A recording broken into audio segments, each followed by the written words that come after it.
The following is a presentation of the Belly Up Sports Media Network.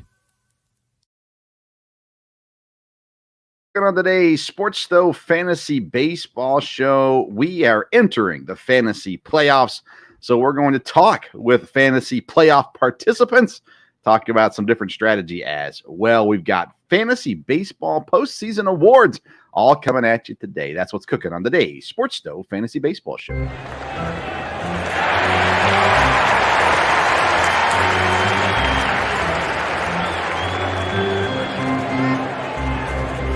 Play ball!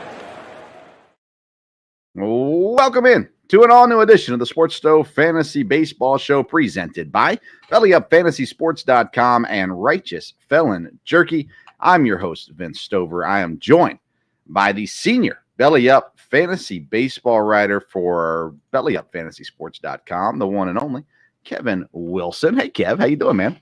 I'm doing great. Could be doing better, with my Dodgers. Didn't pretty much get swamped. But other than that, baseball is in full swing. Got college football yesterday. This is the last Sunday without pro football.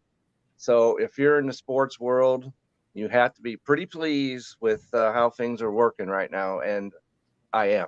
So I'm excited to get started and see what we come up with on this particular show. It should have something for everyone. Indeed, we do. We want to welcome in, by the way, our live viewers on the Belly Up Fantasy Facebook page and the Sports Stove YouTube page, as well as everybody listening later via their podcast platform, Apple, Spotify, or wherever you're listening to us. We sure appreciate your listening and support throughout the season. We are here at the end of the fantasy baseball season. We're entering into the playoff week. And then on top of that, we've got, of course, championships and stuff like that, too. But our show is starting to wind down. We'll have a couple more episodes still this year. But we've been at it since February, Kevin. And hard to believe, right? Amazing, since February. And so what is that, like 6, 7 months or so? I'm not here to do math, Kevin. Okay, so I was not the math guy. Okay, just so you know that. And but we have covered it. We've been before the season, during the season, and people are like, "Well, do these two know what they're talking about?" Well, here we are in the door of the fantasy playoffs, and lo and behold, for the second consecutive year, you and I are going to go head to head in the very first round. So I think we can conclude that yes, we do know something about what we're talking about, and we're happy to help others. We were here in February. We're still here in September. We are in a 10-man points league where only 4 teams make the playoffs. You are the 1 seed. I am the 4 seed. We're going to talk with the 2 and 3 seeds here in just a moment as well. So it's been a long, winding road to get here, but we've gotten here.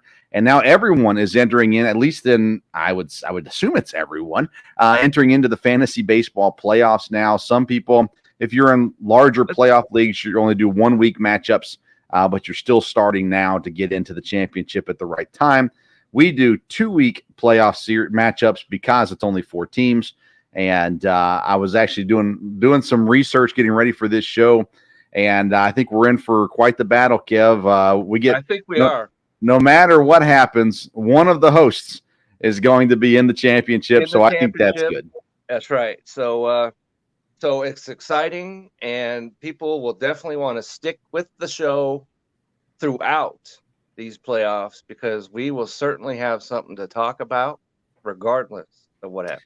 Yes, indeed. And of course, you can, even when the show, we won't be quite as active probably over the next couple of weeks, but there will still be articles going out on BellyUpFantasySports.com. All of Kevin's articles are there as well. So you can pay attention to that. Fantasy baseball strategies up the wazoo because we talked strategies last week, you and I. Yes. And I put out an article on Friday about strategies, which I added a couple of things to what we discussed. And we'll have some strategies tonight. And as you mentioned, the other 2 that are in the playoffs, I'm sure we'll have some strategies of their own. And especially with Chase, who's never done this before, made the playoffs. So I'm interested to hear what he has to say about his strategies, and did it change during the season, and anything that he can recommend for newcomers coming into their first playoff. So I am really looking forward to this. All right, so typically our first segment we call the Fantasy Burner, but since we're making the call to the pin, our first segment today is going to be our call to the pin.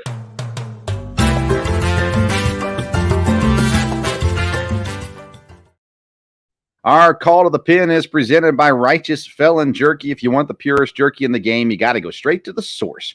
And Righteous Felon has partnered with the best natural black Angus beef producers in the land to lock up supply and guarantee the best tasting, best textured, and freshest beef jerky on the market. Visit righteousfelon.com. Use promo code BELLYUP. You're going to get 15% off your purchase. The first guest that we have coming in today, he is a host or co-host of a fantasy football show every Sunday morning. He's got lots of things going on. Are we not, Chase? But he's Chase Thornton. He is the team manager of the Rice Lake Chasers, who finished the season 14-7, and his first year in our league. Right. And if I remember right, Chase, is it your first time playing fantasy baseball or your first time in a long time? No, it's my first time playing fantasy, anything outside fantasy football. I've never got into the golf or basketball or anything else. So this is my first time ever, but I was surprised at how similar yet how different the two games are, really. I mean, some of the same principles apply in terms of value and that kind of thing, but the day-to-day management of the thing. I study football all the time, but I'm not necessarily worrying about my lineup every single day, multiple times a day. So so you definitely have to pay attention in baseball, as we all know, because games start seemingly, before we were almost ready to go to work sometime. And so, you have to know what the matchup is when games start, because if you don't make that change, and even a veteran guy as myself, I've had that happen where I made a change and it was like 2 minutes after the game started, so it didn't change until tomorrow. So, that's one of the things unique about fantasy baseball that beats every other sport, because, in basketball, games don't start till 7 or so, but in baseball, they start games at noon over there on the East Coast. And so I've never been able to figure out who exactly they expect to go to a game on Thursday at noon. It's those elementary school days where they're having the schools come out, field trip day kind of a thing. You got to watch out for them. Now, Chase, you started the season 3-6. It didn't look promising in the early part of the season, but then you won 11 of your last 12 matchups. To jump all the way up to the 3 seed, I think is where you finally ended up at. Right there behind my dad, but you're pushing them for sure. So you get up to the end of the playoffs. What was the biggest takeaway, fantasy baseball? I mean, you talked about already the daily lineups and things like that. But was there something that surprised you more about fantasy baseball that you maybe weren't expecting?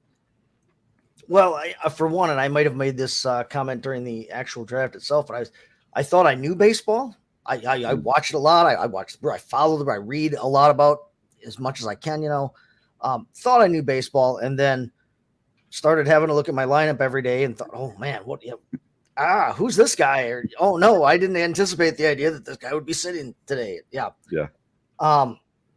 You're doing daily roster management. If you're really paying attention in fantasy football too, you do daily roster management.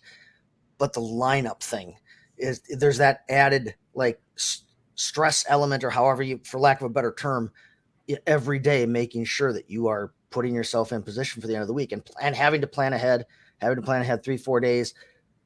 You have to plan ahead somewhat when you make your decisions on who you're going to start Thursday night in the NFL. But fantasy baseball, those questions happen repeatedly every single night. And as one contest is coming to an end, you have to be looking forward to the next one. There are off days when you don't know there are going to be off days. I'm curious if you changed your strategy at all. That was the question I was going to get to. Kevin what was your is strategy when you started, and is it different today? Kevin is the most consistent in our league as far as the wins and losses go. He obviously finished the season on top. But honestly, Chase, you're the most dangerous team heading into the playoffs. You've been putting up so many points every week, with the exception of 1 week against Nguyen. You still beat him because he's horrible. Yeah. But and I landed on the right week that week. I really did. Right. So yeah, what changed for you, if anything, throughout the season? Well, I learned real early on that you cannot have that recency bias and self-confirmation of like, oh well, I drafted these guys. This has got to be a good team, and hold on to that, and hold on to that, and hold on to that, and hold on to that. Honestly, my original starting lineup lined up so well that like I had enough starts every single week in terms of getting starts from the pitchers, and of course we play on the ESPN platform. And that's notorious for having a pitcher limit that's not really a pitcher limit if you can get the right guys. Yeah. And so, first off, learning to let go of, a guy that wasn't performing, even if not one of the superstars, but let go of my role players who maybe haven't been performing. Be willing to pick another guy up, be willing to churn at certain positions, be willing to move guys in and out like that. And then also be willing to look forward, really manage the roster, really manage your starter limit in your bullpen, but manage your starter limit so that if you need that big boost at the end of the week, there's still the possibility of it. That can backfire, but if it backfires and you were in a position where felt you needed that anyway, you were out of it anyway. But yeah, you ended up I really did change strategies because I kind of started learning some strategies, whereas coming into it.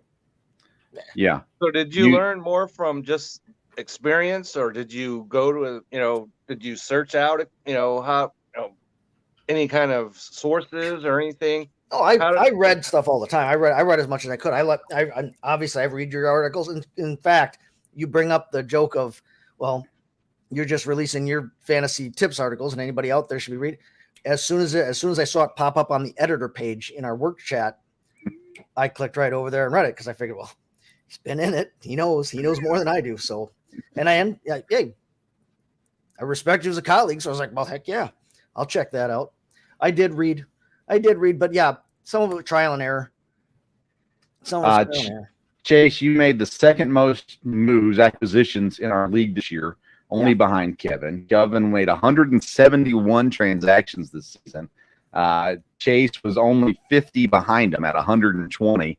And you were the only two over 100. I had 89, the third most in the league. And then Dad, who's the other playoff person, he was number 6 in the league with transactions as well. So amazingly enough, Nathan Nguyen, the worst team in the league, he was the 4th from the bottom of most transactions. So he made more than some other people did, but still could not make it happen. But anyways, that's, to me, it's the same thing. Me and Kevin talk about all the time. That bottom of your rotation, the bottom of your roster is constantly overturning. Sometimes it's the same guy. You drop one guy, pick up this guy, and then you go back to the other guy. It's streaming in that sense, kind of mentality as well. And a lot of things change. Now you're going to the playoffs. It's a 2-week stretch now in the playoffs. I know you don't want to give away everything because your opponent's actually listening. You might as well, because we've already done that, Chase. Fair. It's only fair. It's only fair. Me and Kevin have told everything. What do you have a philosophy first time in the playoffs? So do you have a philosophy going into it? Just keep things going the same, or are you looking at anything different? Well, no, I mean, I'll be looking at it the same that I've been trying to do since, like I said, I started actually formulating my strategy and learning more about in-week gameplay. I'll be looking to maximize my pitching points by trying to keep my relievers fresh or churned, I guess. I like to, at the beginning of the week, what I like to do is I like to count out the starts that I know I have on the roster that I want to keep, because as we said, sometimes you got to let a guy go. Count that out, see if there's anything I can do to maneuver, anything I want to do to maneuver to try and backload my starts on the week, but then also try to use that to gauge out if I need to have a slot where a receiver, where Raisel Iglesias has been used for 3 days in a row, because they don't do that with him. They will not pitch him more than that. Making sure that I can look ahead and say, okay, yeah, I'm going to swap that pitcher out that day anyway, so I can plug that with a reliever for the night and then plug in the start of the next day. Learning how to manage my bullpen, something that quite a few guys in real life need to learn how to do better. But managing the bullpen is my complete and entire strategy for that. That and not, like Kevin said in his article, not being biased about guys just because I've had them for a long time. There's no tomorrow, so there's no waiting for Matt Chapman to actually hit like it's supposedly April again. It's exactly. So I'm an incredibly patient. I'm an incredibly patient managing baseball, fantasy baseball manager, but my patience is now over. I can't afford to be patient anymore. MJ Melendez, I've had my roster all year. Guess what? He's off the roster. We're moving on to the next thing. I just picked him up, Vince. So we'll see how that's going to work out. Well, I can only hope that he screws you over as much as he has me this year here in the playoffs. Well, if he starts to screw me over, I won't wait very long to make a move. And the interesting part to me, Vince, is I made the most moves, as you said, but because I went through and I counted it out, you and I had the same number of players that we drafted on our active roster, 12. Still on the roster. Still on the roster that we drafted, 12, and then Chase, you, and Dale had 10. So that's some good research, I made Kev. 1,478 moves, but all of you mentioned that, Chase, our core guys, we didn't mess with our core guys. Mm-hmm. And so it's going to be interesting to see if that remains the case now that we're in the playoffs. Do those guys that we still have drafted in our teams, do they make it to the end? Yeah, and we talked about it last week a little bit. It's tricky being in the playoffs versus the championship because you still have another round to go. Right, you don't want to lose too much. Yeah. Okay, so you're matching up with my dad for that championship. Otherwise, doesn't matter. Very true. Chase, you're matching up with my dad. We're going to have him on in a second. On the season, you're 2-1 against Dad. Your one loss, you only lost by 13 points. Your two wins, you won by 172 points and by 82 points against him. So do you feel like you own, we're Packer fans. We know that we own the Chicago Bears. Do you feel like you own the Say Hey Stoves? Not necessarily, but I did feel I knew I wanted to lock in that 3 seed because seeding was still up for grabs coming into this last contest here between your dad and myself and you, with the scoring being so close between all three teams. There were and the head-to-head records and everything. There were tiebreakers in play, but I knew I wanted to lock in because I knew I had good success against your dad throughout the season. The 13-point loss was when he was undefeated still and rolling through at the top of the league. So, I knew I for whatever reason I had matched up well against him. And as my point totals increased throughout the season and climbed the chart, I was like, started to look at who I was matching up well with. And I knew I didn't want to have to try and knock Kevin off again because only it only happened 3 times so far this year. And I didn't want to match up with him in the first round. So I knew I had to win coming in this last week here. Definitely. Now the 4 of us, highest scoring teams in the league, points 4. Now points against are different. You really can't control that. But we were not necessarily the top 4 teams in that, but we were the top 4 teams. Kevin led the league 86-62. Chase was second, 81-26. I was right behind him at 80-76, and Dad just below 8,000, 79-59. The top 4 scorers. And actually Mike Brown was 5th, and he was fighting until last week. He officially got eliminated last week for that 4th spot. But nonetheless, that's where we are. Chase, we're going to get on to Dad, but congratulations on a great season. That's an accomplishment when you first play and you make the playoff. Hold on, Kevin. Easy now. Pump the brakes. It's beginner's luck. We all know it's beginner's luck. Next year, it'll go all downhill. But you don't have to talk too much smack, Vince, because you're not playing him yet. That's right. Yeah, I can say whatever. Seeds, though. They don't hang banners for 3 seeds. So that's right. We got to take care of business here. 4 weeks, baby. One day at a time.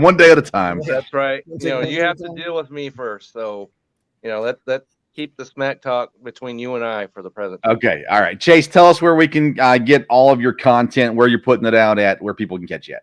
All right. Well, for one, as you guys, a lot of you guys know, you can find me and Kevin every Sunday morning at 10 o'clock Central, 11 o'clock on the East Coast, where time began. But you can find us here on the Belly Up Fantasy Sports, on our Belly Up Fantasy Sports YouTube channel at 10 o'clock, like I said, Central, 11 o'clock Eastern. That's every Sunday morning. Will be a lead-in show kind of for football and get you guys set up for winning your fantasy leagues and making last-minute DFS twists. Otherwise, you can find me on the Twitter, X, whatever the flavor of the day is, at STT Chase FFB. And, find my writing on bellyupfantasysports.com. I'm actually going to go right from this to MD's fantasy football show as well. So I'll be making appearances on there throughout the season as well. Nice. Me and Dan Mater have been back and forth on Twitter, arguing the legitimacy of Mike Evans this season. He's very down on Evans. I'm not super high, but it's interesting you bring that up, Vince, because we talked about that very player on our show. So you might want to plug into that. Yeah, and see what we had to say about him. Dan and Chris and I talked about Mike Evans actually in Canton. So he diverges with me on that as well. So. All right, he's Chase Thornton. He's the team manager for the Rice Lake Chasers, locking in the 3 seed in his first year in fantasy baseball into the playoffs. We'll check in on him as we get to the championship round. Whether he wins or loses, we will check in with them again. Chase, thanks for being a part of the league, man, and for jumping on tonight. We really appreciate it. Well, thanks for having me. Appreciate it, guys. Good luck. All right, thanks. That's Chase Thornton from BellyUpFantasySports.com. All right, guest number 2 on the day, because he's the 2 seed, is the one and only Dale Stover, my dad. Hey, Dad, how you doing? Hey, doing good. All right, so you sat there, you listened to Chase a little bit. Your season went a little different than Chase's. You ended the season 15-6, locked in the 2 seed. Second year in this league. You've been playing fantasy baseball now for, I didn't look it up. It's been a little while, though. Do you know how long you've been playing? No, just whenever we started those 2 leagues that we're in here, which has been quite a while ago. So yeah, it has been. I don't know if I can find that. But anyways, you started the year 11-0. I mean, 11-0. We were talking every week. Well, actually, we didn't talk for the first several weeks, and then Dad would say, well, you never talked about the fact that I'm doing great. So we started talking about Dad, and then he started losing. You went on a 4-game losing streak, then a 3-game winning streak, then a 2-game losing streak, and you won your last game of the season. You went 4-6 to close out the year in your last 10 games after starting 11-0. And we just talked to Chase about it. You got blown out by Chase the last 2 times that you faced them. You did beat them earlier in the season as well. We've talked separately, Dad, but you are aware you're hitting Chase at a hard time. He's rolling right now, right? Yes. No, he's very hot, probably the hottest guy in this. And but yeah, definitely is doing extremely well. And so I'm going to have to really stay on top of it to be competitive here. A lot of fantasy sports altogether, but fantasy baseball has a little bit to do with luck. If you hit the right matchups in the week, and if your players get hot. So we'll see. I've got some things coming in good for me this week. A lot of my pitchers pitched, earlier or later, and they're going to pitch a couple times this first week, and we'll just see how that goes. But no, I'm definitely going to have to stay right on it, and my guys will have to have some good weeks, and I'll have to make some good moves to stay with him, no doubt about it. I did look it up, Dad. You've been playing since 2009. You finished 3rd place in the first ever league that we did. I'm looking to see real quick your first championship that you won. Did you ever win that league? Yeah, I've won. I have won that league, I think. Yeah, a couple times, but not a lot. That's not what the history's saying, but nonetheless, okay. I'm not seeing it, but that doesn't matter. Okay, so did you make any changes strategy-wise this year, for philosophy-wise, of how you were running your team, or did you pretty much just stick it out all year long? Well, I made a couple changes coming into the season, because last year was my first year in a points league ever, and I like it a lot better. It's a lot of fun. But I didn't know what I was getting into last year. So this year, of course, I listened to your guys' shows a lot, and I really felt like I was prepared for the draft. And so I did get a good bunch of core players. As Kevin said, I've got 10 on my roster right now. My 2 guys on IL that are batters are both guys I drafted also. And I know one I'll get back this week. If you account those, I'll get the other. 12. Huh? But I didn't count those guys as being on the active roster. But if you did, then you had 12, the same as Vince and I do. Yeah, so I felt good about that, and I did kind of adopt drafting a philosophy that Kevin talked about, which was to go heavy with starting pitchers and not worry about relievers. And so I just had one reliever. I've never had a closer really all year. My one reliever's done good. He's hurt right now. I found another guy that kind of comparable to him. But my starting pitchers was my strength early on. But I've had to make some moves. You always have injuries. My best pitcher, McClanahan, went out. That really hurt. And then Kershaw was out for quite a while. He started out great, and that hurt. And Valdez has just been real up and down. He'll just have a fantastic game, but then, it can be tough there. So I've had to really juggle the last 2 or 3 positions a little bit, and I'm really going to have to do that, probably more like what you guys do here in the playoffs. I'm going to have a pitcher or 2 that I can move around. I'm wondering if maybe in the playoffs here there'll be a few more players available, because the guys that aren't in the playoffs maybe won't make as many pickups as they normally do. I don't know if that'll be the case or not, because it's gotten down to where it's hard to find guys really to pick up. The whole key, like you guys says, is matchups, and I've got to stay on top of that to get players, or especially a pitcher who's in the right matchup, no doubt about it. And I think it's important probably to have players on teams now that are in the playoff hunt in Major League Baseball, because they're going to be pushing and everything there. So I've tried to when I look at a player, is he on a team that's still in contention? Yeah, you're right. And that's interesting, because there are guys that you have to pay attention to what their playing time is. You got a lot of new guys are going to come up for these teams that are completely out of it. They're going to play some young guys, and maybe some guys aren't getting as much regular playing time as they did. Pitchers might start to get dialed back a little bit if they're out of the playoffs.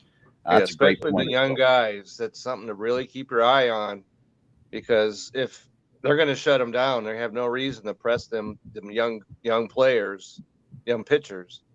And so that's something I'm super tuned into. If it's advanced, because I've got some rookies on my roster. And so I'm going to be really watching. They're shutting him down, and I will immediately make a move once I hear that. Yeah, definitely. And even injured list guys. I had a guy go on the injured list. I think it was in a different league.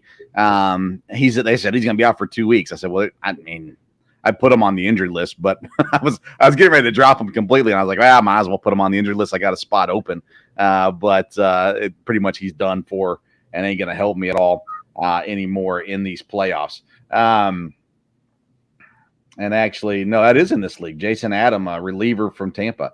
That is, he's probably done for the year. So yeah, I've had Cruz from Pittsburgh on my IL for months. Yeah. And it looks like he's not going to help at all. And the only reason I haven't dropped him is because I don't need to. Yeah. I don't have anybody that I need to put on my IL, but if I did, it wouldn't take me long to kick him. Move on from O'Neal Cruz. Yeah, I hear that. Dad, any insight for the folks here, week 1 of the playoff matchup? Again, it's a 2-week period. So how much does that frustrate you, or do you like that idea of a two-week playoff?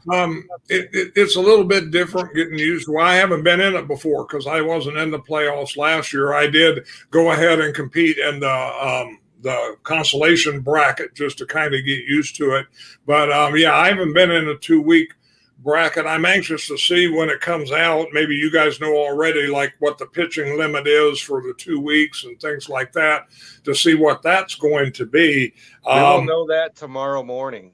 Yeah. Okay. Well, once I know that, then you got, obviously, like you said last week, you got to keep an eye on that.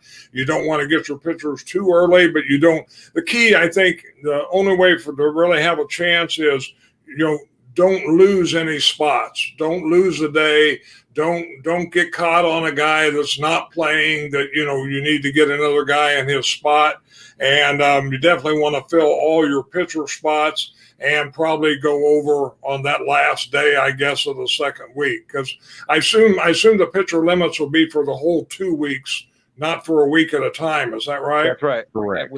That's right. It'll be all 2 weeks, and it might be 19, or I'm not sure what it is, but we'll know that first thing in the morning. Gotcha. Yeah, because is it 12 regularly? It's 12 regularly.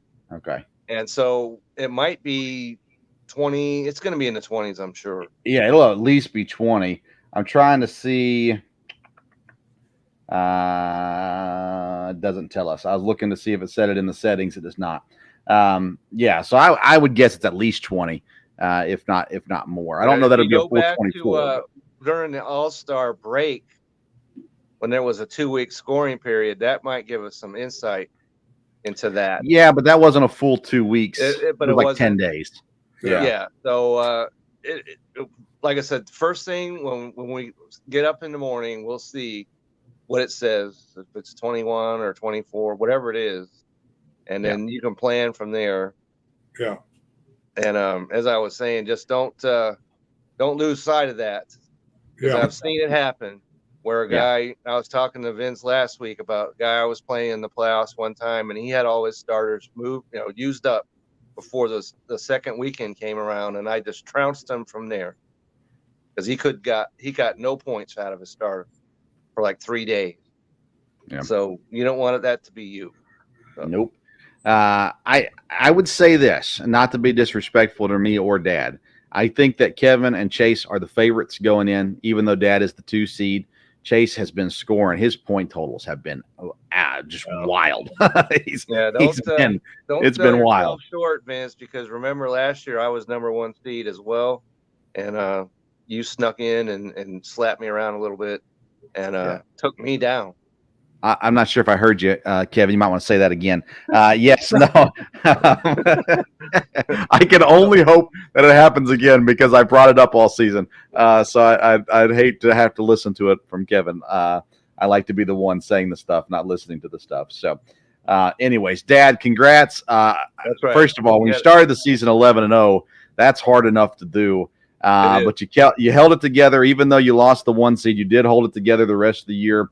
Ending 15-6 and locking in the 2 seed as well. And it's been a great season for you now, but it's an uphill climb. I'm not going to lie, against the Rice Lake Chasers. It's going to be a fun matchup to watch. So congrats, Dad. We'll catch up with you as well later in these playoffs. Also, hopefully there'll be at least one Stover in the championship. But nonetheless, thanks, Dad, for jumping on tonight. Yep. And hanging out with us. All right, good deal. Thanks, guys. Yeah, see ya. All right, Dale Stover. That's my dad. You can catch him every I didn't give him the chance to promote his content. You can catch him every Wednesday night on the Sports Stove podcast. And we talk sports. We cover baseball. We'll continue to cover baseball throughout the season. And, of course, heavy football right now as well. All right, Kevin, here's what we're going to do. We're going to jump to our fantasy awards. And if we have time, we'll talk MLB stuff in a moment. But we're going to call this segment, let's see here, which way? Let's go Fantasy Burner, since we didn't play that one earlier.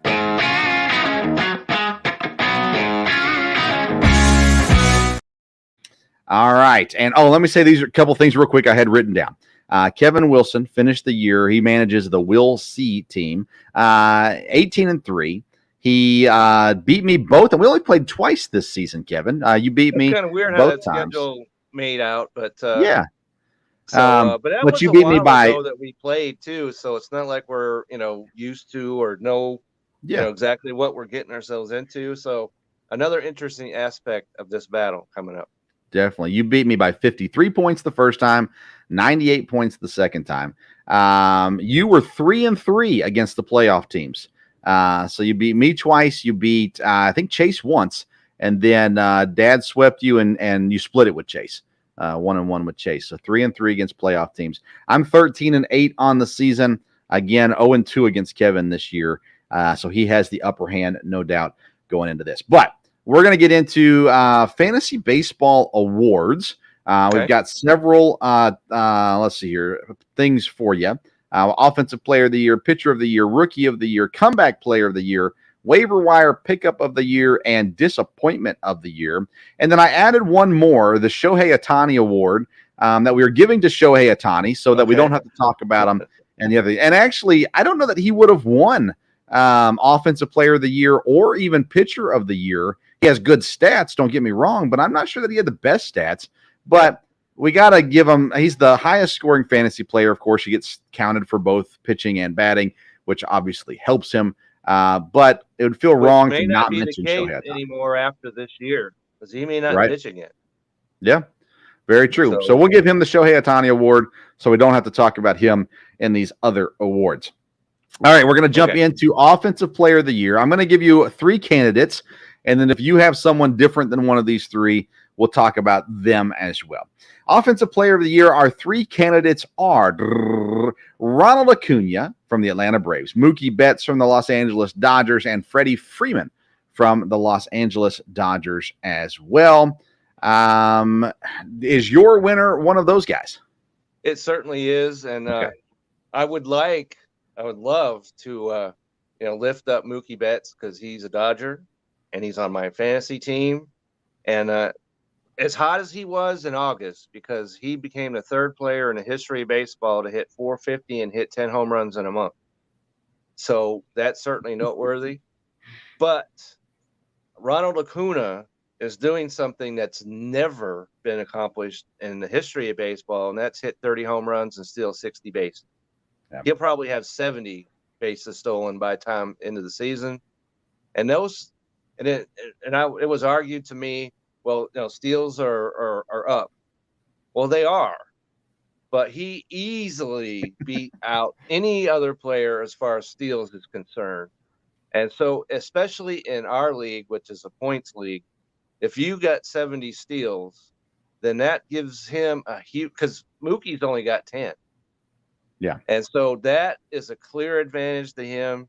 It's also that he's hitting over 330, and he has, like I mentioned, 30 home runs and all the other things that we could talk about.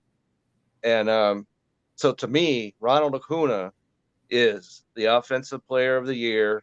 And if it wasn't for Shohei Ohtani, he'd be the MVP of fantasy baseball. Yeah, I agree with you. You said it. Mookie only had 10 steals compared to Acuna's 63. Freddie Freeman, if he didn't strike out so much, he would have been the best player in fantasy baseball outside of Ohtani, of course. Yeah, Freddie Freeman he might hit 102 times. Yeah, and that's unusual for him, I believe, that he doesn't strike out in his career as much as that. And as you mentioned, strikeouts are negative points in a points league.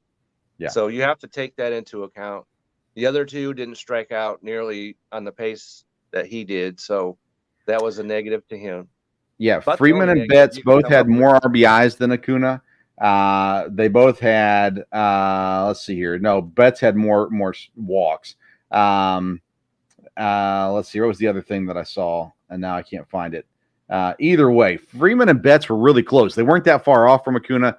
The stolen bases is ultimately what separated, and the strikeouts. He struck out 74 times, Acuna did, compared to 94 from Mookie Betts and 102 from Freddie Freeman. That's kind of what separates them, in my opinion. I agree with that. So, like I said, I'd love to sit up here and talk about Mookie, but especially because Ronald Acuna went after. And so you want to talk about a value, and your dad, I believe, has him. And so he got mucho grande, value out of him.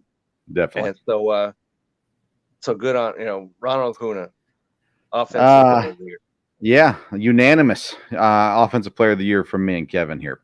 Let's go to pitcher of the year. Here's the three candidates. Garrett Cole from the New York Yankees, Spencer Strider from the Atlanta Braves, and Zach Gallen from the Arizona Diamondbacks. Is your pitcher of the year on this list? He is, and I am extraordinarily happy to talk about him. Spencer Strider. He's on your team. He's on my team. I could talk about Zach Gallen too, because he's on my team as well. Mm-hmm. But Spencer Strider, he leads the league in wins at 16. He's far out in strikeouts, and especially coming down the stretch, because there was a little period earlier in the year where it was, he was walking guys and everything. And he pitches for the best team in baseball. Yeah. And as I'm 16-4, you can't, who else could possibly be 16-4? No one else. So Spencer Strider, and you talk about value, because he's a guy, he was my first pitcher taken, but I didn't take a pitcher until later in the draft, so I really struck gold on him. So Spencer Strider, yay him. Strider drafted number 34 in our league. Gallen drafted number 54, and Garrett Cole drafted number 4 in the league. And here's the thing about Strider. He's my pitcher of the year also. He pitched 159.1 innings, which is 20 less or almost 20 less than Cole and Gallen. But he struck out 245 strikeouts compared to the other guys who didn't even come close to that. Cole was at 188, Gallen at 182, both great years. So he's 50 strikeouts clear, both of them. Yeah. Gallen only walked 37 batters this year, which is impressive. Which is really helpful in a points league, no question about that. Yes, it is. But Spencer Strider, in my opinion, the clear winner of pitcher of the year. Another unanimous vote for me and Kevin. And we did not talk about these beforehand. These are the easy ones. Nope. So this is straight off the cuff. All right, not practice, not heated. All right, let's go to rookie of the year. The three candidates are Corbin Carroll, outfielder, Arizona Diamondbacks, Spencer Steer, utility man, Cincinnati Reds, and Kodai Senga, pitcher for the New York Mets. Is your rookie of the year on this list? And this is the easiest selection out of all these guys, I believe, and that's Corbin Carroll. He's been right there since the beginning. He's been swinging a steady bat the whole time. And I've got him right here. He is the number 1 ranked outfielder in fantasy baseball, first of all. 23 homers, 41 stolen bases. And so he hit a home run today. He's got 2 home runs this week alone. So he has not slowed down from April till now. And so 281 batting average. In today's game, you'll take the guy that hit 281 every single day of the week. So, and there's a lot of young pitchers that I would probably have thrown in there, rookies that, way, way above what we expected. But Corbin Carroll is head and shoulders above everyone else when it comes to rookie of the year to me. So I'm going to argue he's not head and shoulders, but I agree with you. He is the rookie of the year. Let me give you a couple stats here. Kodai Senga, when you think of the Mets, you don't think of good, first of all. But as a rookie pitcher, he pitched 143.1 innings, 176 strikeouts, only 66 walks, a 3.08 ERA, and 13 quality starts, which is pretty solid for a rookie pitcher. And so shout out to Kodai Senga. You're not getting 13 quality starts out of a veteran pitcher anymore, let alone. Right. Yeah, so a great season for him. Spencer Steer is an interesting one. He's the 10th ranked fantasy third baseman, the 14th ranked fantasy first baseman, and the 16th ranked fantasy outfielder. So top 16 in each of the categories he's eligible in. He had 18 home runs. Carroll had 23. 72 RBIs. Carroll only had 51. 12 stolen bases. Of course, Carroll crushed him in that category. And then 113 strikeouts didn't help his cause, although Carroll had 104 strikeouts. And Carroll is the rookie of the year, but Spencer Steer had a great year. When you talk about rookies, nobody made a bigger splash than Ella De La Cruz. Yeah. And but the strikeouts, because I've got him on my team, but the strikeouts, he had 4 strikeouts the other day. Yeah. And so that's why I didn't even consider him, even though he was the most electric player maybe in baseball. But the And I strikeouts, think you got to count for that. definitely. I think the thing about Spencer Steer, which caught my eye too, not only is he well ranked at the end of this year, no one had Spencer Steer coming into the year. No one was talking about Spencer Steer being an elite fantasy player. We might have answered our question about that might be coming up. We'll see. All right. He is not on mine, by the way, but nonetheless, it's okay. I understand what you're saying. Okay. Comeback player of the year, by the way, unanimous Corbin Carroll, rookie of the year. All right. Comeback player of the year. This is one that we might have different people on, but we'll see. I've got three people: Christian Yelich, Cody Bellinger, and Ketel Marte are the three nominees that I had for comeback player of the year. Is your comeback player of the year on this list? It is. It is, and it's a former Dodger, Cody Bellinger. Yeah. And because I got the stats over here. Okay, 2 years ago, Cody Bellinger hit 165 with 10 homers, 36 RBIs. And the year after that, 210, 1968, struck out 150 times. 150. Okay, that's almost that's mind-boggling. Yeah. But this year, 319, 22 homers, 81 RBIs, 78 runs, and the kicker, he only has 69 strikeouts. Yep. And so he shaved like 80 strikeouts from his total from a year ago. And those other guys that you mentioned all are certainly worthy, but if you go from 210 with 150 strikeouts to 319 with 69, you are the comeback player of the year. I 100% agree. Bellinger's the 7th ranked outfielder here at the end of the season. You heard his stats there.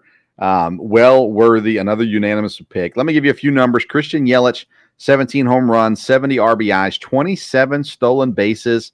He did strike out 124 times, but he is the 8th ranked outfielder right behind Cody Bellinger, which is a huge step up from where he's been the last couple of years. And then I had to give a shout out to Ketel Marte also. This is a guy I've always liked in fantasy, but he really had struggled. And this year he's got 21 home runs, 69 RBIs. He's batting .274. He's back to fantasy relevance again, and I felt it was worth bringing him up as well for his getting back on the scene, just like Bellinger and Yelich, who were MVPs and MVP candidates for a couple of years. And then between those two guys, it was like, who's better, Bellinger or Yelich?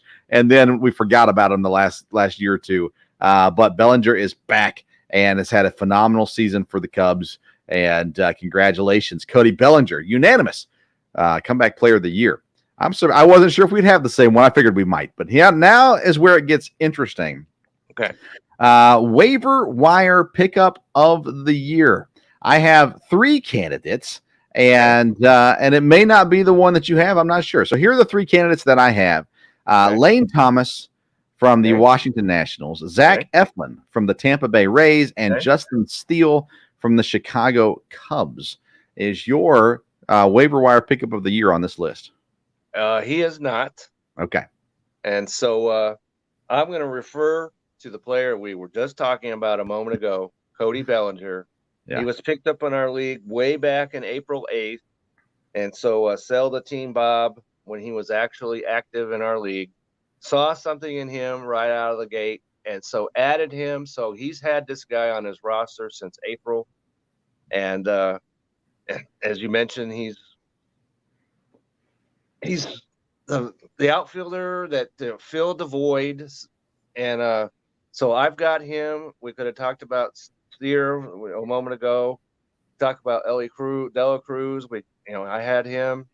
But Cody Bellinger to me is the guy, the ad of the year, because he's given you everything that you could possibly have asked for. Very good. So this is an interesting one. First of all, Lane Thomas had to be on there. He'd been picked up and dropped all season long. But he finishes the year 22 home runs, 72 RBIs, 17 stolen bases, and hitting .282. But for me, it came down to these 2 pitchers, Eflin and Steele. I'm going to go with Zach Eflin as my pick. So let me give you Steele's numbers first. He goes 144 innings pitched, 15-3 on the year, 17 quality starts, with only 31 walks, and 141 Ks, 3.00 ERA. Justin Steele had moments this season where he looked like an ace for sure. And he kind of found himself off and on to people's rosters for a little bit, and then he finally stuck around. Again, undrafted in our league. Both these guys are off the same team, the Cubs. You talk about a team that hit gold. Chicago Cubs did exactly that.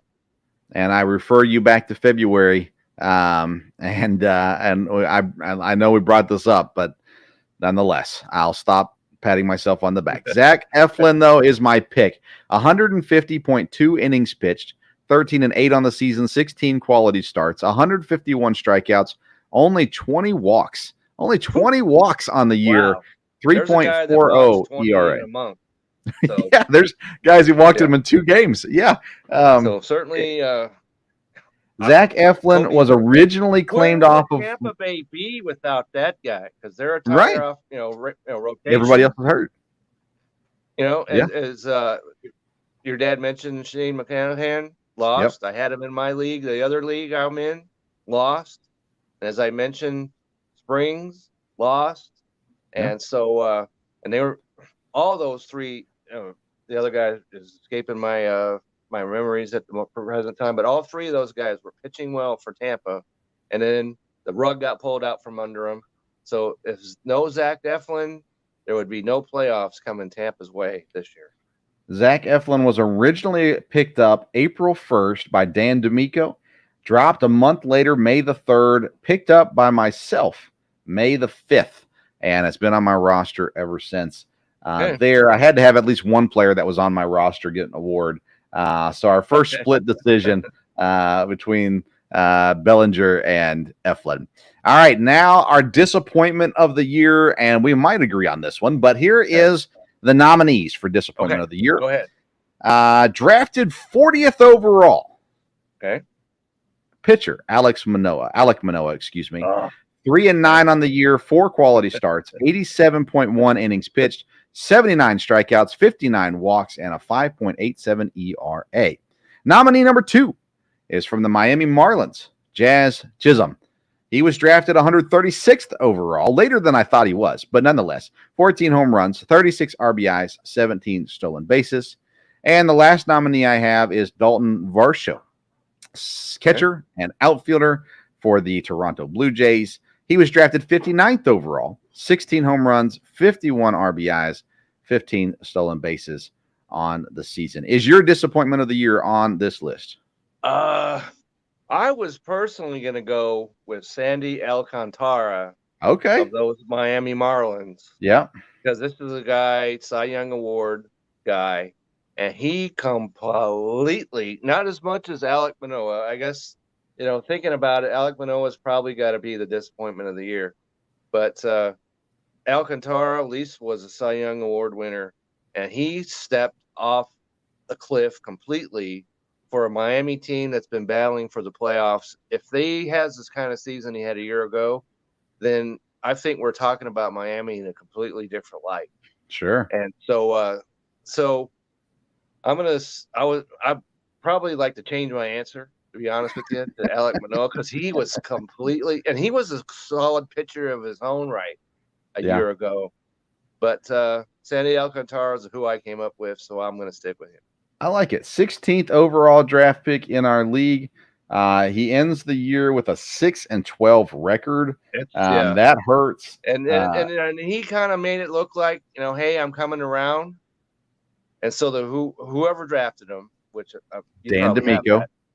Dan D'Amico. All right. He gave Dan some false sense of, hope, right? That he was going to turn things, because Alek Manoah, once he went bad, stayed bad. Yeah, he did. So, he didn't tease quite like Alcantara did. But so there you have it. I was surprised Manoah was drafted 40th. First pick in the 4th round, if I understand it correctly. And if he was that high, then yeah. Yeah, I have to admit, when I saw that, I was surprised. I didn't realize he went that high. My pick was going to be Dalton Varsho. I think it has to be Alek Manoah. So that's what I'm going to go with. But Varsho, we pumped him up. We did. Yeah. And, because he was catcher qualified. If he was just an outfielder, we we wouldn't be talking about him. But he's catcher qualified. He was going to be in the lineup every single day. We're like, well, this is, just like with MJ Melendez. Yeah, MJ Melendez, yeah. Outfielder, catcher qualified. Neither of those guys are going to have that designation. Not that it's going to matter because we're not going to want either of them anyway. But so Dalton Varsho is certainly a disappointing player. And he was going earlier than I was probably ready to take him anyway. But if you drafted him, you were sorely disappointed. Yeah, I added Varsho on waivers, actually. He got dropped. I don't remember by who now, but he did get dropped, and I added him there. Same with Melendez, and it all worked out. I mean, okay, Melendez is no longer around on my team, but nonetheless. And here you go. Last one I have is the most disappointing person in our league. So here's the nominees for the most disappointing fantasy player in our league. We got to throw in Nathan Nguyen. Last in the league, 2-18, lowest scoring, but he played some great defense. The lowest scored against team in our league was Nathan Nguyen, which I'm not sure how that works, but nonetheless, it did. Cincinnati sell the team. Bob is another nominee, 5-15 on the year. He stopped playing a while in, didn't keep that roster going. And then our third nominee is Dan D'Amico, defending champion. He just fell apart, could not retain, couldn't even make it back to the playoffs. So my most disappointing fantasy player in our league is Dan D'Amico. I agree. He was the champion, as you mentioned, and was a worthy champion. He's been on our show, and for him to stepping off the curb is one thing. Yeah. But you step completely off the mountainside, then you got to get special, mention right there. 10-10 on the year. He ended 500. Or no, actually, he did not end 500 because that does not include this week's score. Anyways, let's talk real quick before we sign off. The division races are pretty well set. What'd you think about the Guardians claiming all the Angels pitchers? I am baffled by what Cleveland is doing, because they made no moves at the trade deadline. In fact, they made negative moves. They made a move. Yeah, they made, which this I still don't understand. So I thought, well, they're not going to try and win. And so all of a sudden now they're signing Lucas Giolito, which I am absolutely out on. And, they can have him. And, we're only 5 games behind Minnesota. But it's not like you're a half a game, all right? You're not going to win the division. So I don't know what in the world Cleveland's doing here. Yeah. I'll tell you, for a playoff team, if you add Giolito as a 5th guy in your rotation, I think that's a good move. But that's not what happened. Cleveland, really weird. And it wasn't just Giolito. They also claimed, was it Moore? I forget. They claimed somebody else too. Pitcher. Apparently, the two of them are like symbiotic twins. Because they go to teams together. They went to the White Sox. They went to the Angels together. Now they're on Cleveland together. And Hunter Renfroe went to Cincinnati. Yeah, I believe. Yeah. But there was one other guy that Cleveland claimed. I'm drawing a blank on him. Yeah, but that's okay. To sit there and say, "Well, we're only 5 games out, so yay, we're making a playoff push." Well, you wouldn't be 5 games behind potentially if you made some moves way back on August 1st. Right. So I am confused completely by what Cleveland's doing. In the American League right now, Rays, Astros, Rangers are your wild card teams. The Blue Jays, a game and a half out. The Rangers won only 4 of their last 10, but the Blue Jays only won 5 of their last 10. I'm starting to think, though, that Toronto's going to make it in over Texas. I'm starting to not believe in the Rangers anymore. Yeah, Am I wrong to do so? I don't think you're wrong. I want to be wrong. I want us to be wrong. But like yesterday, clear example of this, and you have Max, Scherzer pitch 6 innings, allow no runs on 2 hits, and you're up 4-0, I believe it was, or no, it was 1-0. They were up. And then the next thing you know, boom, they're down. Right? and they lose. You cannot lose games where Max Scherzer is pitching you 6 innings of 2-hit baseball. Can't have it. They won today, and the other day they were up 5-0 and still couldn't win. Their bullpen is a mess. I had Chapman on my fantasy team. I'm sorry, I had to say la vie because he's given up. He's lost his last 2 appearances, negative fantasy points in 2 consecutive games. You will not be on my playoff roster. Thank you very much. So it's going to be an interesting race for seed number 6 in the AL. In the NL, it's wild. I mean, wild out here right now. There are currently 4 teams tied for the 6th spot in the wild card race. The Diamondbacks, the Giants, and the Reds were tied last week, too. The Marlins on a 4-game win streak are now back in the hunt as well. You know what happened? Vince? They heard what I had to say about them because I completely dismissed the Miami Marlins. And they're like, well, we're going to shove those words down Kevin's throat. So that's exactly what they did. I'm sorry. I'm still not buying into this Miami Marlins myth. I'm not buying into the Diamondbacks, the Marlins, the Giants, or the Reds. It doesn't matter which one makes the wild card. No, I'm not buying into them. No, because Philadelphia is the clear. You can talk about teams that are not in first that have the potential to take them down. Philadelphia is right there. Milwaukee's there, and you got, of course, Atlanta. They and LA, and LA was 24-4 in August, but the Braves went in there to slap them silly, and the Dodgers won today. But that's a statement if there ever was one. And Braves are clearly the best team in baseball. But if we're going to talk about a team that's not in first, Philadelphia is the team to keep your eye on. I'll tell you what. Philadelphia Milwaukee played this week, 3-game series. Right. It was an absolute awesome series. It was a lot of fun to watch. Yeah, that's right. So that's the potential first round matchup preview. So I'll tell you what, it made me more confident in what the Brewers could do based off of the games this weekend. They won 7-5, 2 games in a row. They lost today 4-2. And Wade Miley takes the loss in today's game. But I tell you what, Milwaukee's offense has really looked solid as of late. They are getting healthy. Their bullpen still scares me. There's aspects of it that I love, but when Andrew Chafin comes in, even though he got the win Saturday night, I'm not confident that it's going to go in our favor. And then we got a young kid, Uribe, who throws the ball like straight fire, but he doesn't have great control, and so you never know what you're going to get out of him either.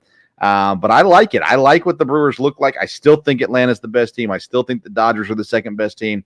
But it gives me a little bit more hope that maybe Milwaukee can get it going this last month and actually go into the playoffs and make some noise in the playoffs.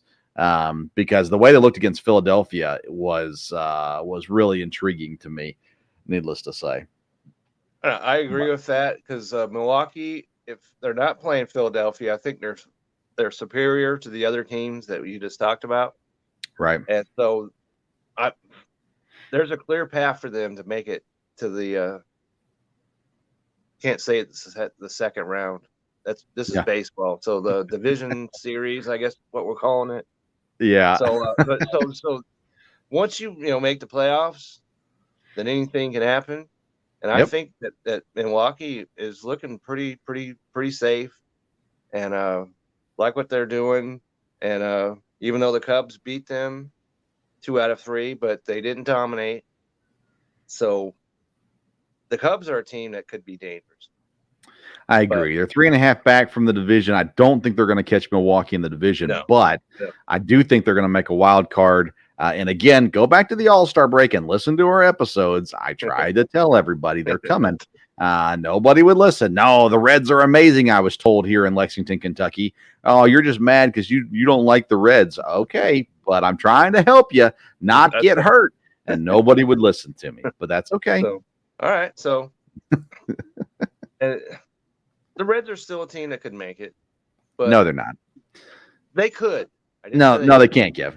Okay. Don't give them hope. Right. I'm telling you. Okay. It's not healthy. I'm here to sprinkle a little hope pellet throughout the land still. But they're poor Reds not fan. a team to take seriously in postseason wise. Right. They're not serious. Marlins are not serious. Right. And the Cubs I don't think the Diamondbacks are. But Justin Steele cannot pitch every single game. Right. And so I think they're going to come short with the pitching. And so. And that's the deal for the Reds. They don't have the pitchers to do it. They don't. They can't maintain. And the pitchers they do have are young. Yeah. They're still young. Yeah. Ashcraft. Give them 2 or 3 years, and maybe they'll find their consistency. Right. And so, how much are they going to press these young guys? Because they don't want to ruin their arms. Yeah. No, you're right. If they're in the playoff. And Green's been injured already. I mean, yeah. But so Cincinnati's pitching, and especially in that ballpark, not a good combination. And there comes my cat. She agrees with me. And all those chants from the beginning of the year about selling the team got awfully quiet around the All-Star break. Sure did. When the sellout crowds and all that kind of stuff. So maybe old Bob knows what he's doing in Cincinnati. Give him some time, maybe, and we'll see if he can keep this young core together. I don't know who their general manager is. That's who I would say knows what he's probably doing. Good point. And because they certainly have, they've got the young players to be on the uprising. They do. They got to keep them. I didn't expect Cincinnati. We'd be talking about the Reds at all. No, let alone, hey, they can make a playoff run. So things are definitely looking up in Cincinnati. They're looking up in Chicago, and so, but Milwaukee, and since you talk about step off the mountainside, the Cardinals. Goodness. They stepped off into one of those holes that were like in Sinbad, way back in the day, that he stepped into a hole and it never had an end. Yeah. So here's the game plan for this show moving forward. We will not have a show next week, with it being opening Sunday for the NFL and middle of the playoff matchup and all that kind of stuff. We're not going to have a show next week. We'll plan on having a show in 2 weeks when we get into our championship matchup. And then another show 2 weeks after that when we conclude our championship matchup, and that'll give us time to break down the whole Major League Baseball season, along with the fantasy season, of course, as well. This week, Kevin, what are you putting out? Opportunity to one of us will be throwing in 2 weeks. Yes. And the other will be hiding their head in shame. One of us will be a little sick that night. The other one will be ready to go. All right. What do you got coming out this week, Kev, on the bellyupfantasysports.com? Well, like I mentioned Friday, I put out an article, as I mentioned, strategy all over the place. There was stuff that we talked about, but I added in a few things into my article. And last night on Reddit had 11,000 views. So people are paying attention to that. And as I was looking at the schedule, and there are 2 doubleheaders that I was not aware of that are coming up during this playoff run that are of interest. One's Philadelphia and Atlanta, and the other one's the Dodgers at Colorado. Ooh, I like that one. Yeah, so, you might want to definitely play, there's going to be hitters, maybe not pitchers, may not want to do pitchers in either of those series. Yeah. But the hitters, you might want to pay attention to that. And because Thursday there were 4 games. And that was all. Yeah. And it seems like Thursdays, Death Valley days. So, you need to pay attention. You got to pay attention. And tomorrow is kind of funny because it's Labor Day, but not every team's playing. Yeah. I think there's a lot of games, though. There are a lot of games, but not the Dodgers are not playing, just as an example, because they're on their way to Miami. Mm-hmm. But so that article is there. You want to definitely check that out. And even as I mentioned, if you're like Chase and you're a first-time guy, or if you're like us and you're, I'm a veteran, I know what I'm doing, but never hurts to get a refresher. So Belly Up Fantasy website, that story is right there at the top. So definitely want to check that out.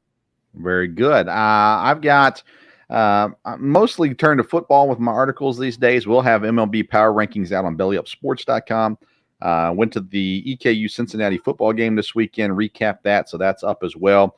We'll be doing a preview for Kentucky EKU football for this coming weekend too. I don't plan on getting a whole lot of baseball content out there right now other than the power rankings, but we'll talk about it on the show Wednesday night with my dad. We'll be talking the playoffs and everything going on there.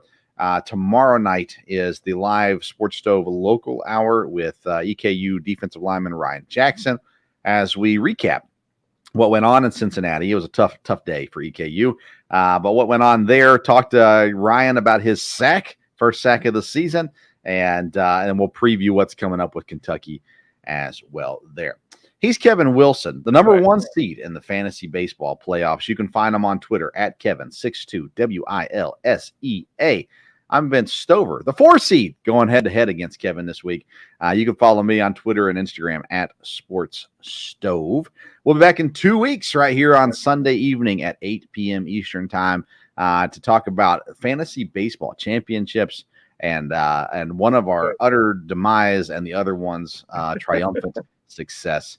But we sure appreciate you tuning in. Go to righteousfelon.com, promo code BELLYUP. Visitors and the people and that turn to us, that trusts in us. That's not trust that we take lightly, and so we appreciate that very much. Very much so. Visit righteousfelon.com. Use promo code BELLYUP for 15% off your purchase. Go to BellyUpFantasySports.com for all your fantasy needs as well. Thank you for tuning in to the night's edition of the Sports. And everybody have a great Labor Day. Great Labor Day indeed. Until next time, we'll see you around the Sports Stove.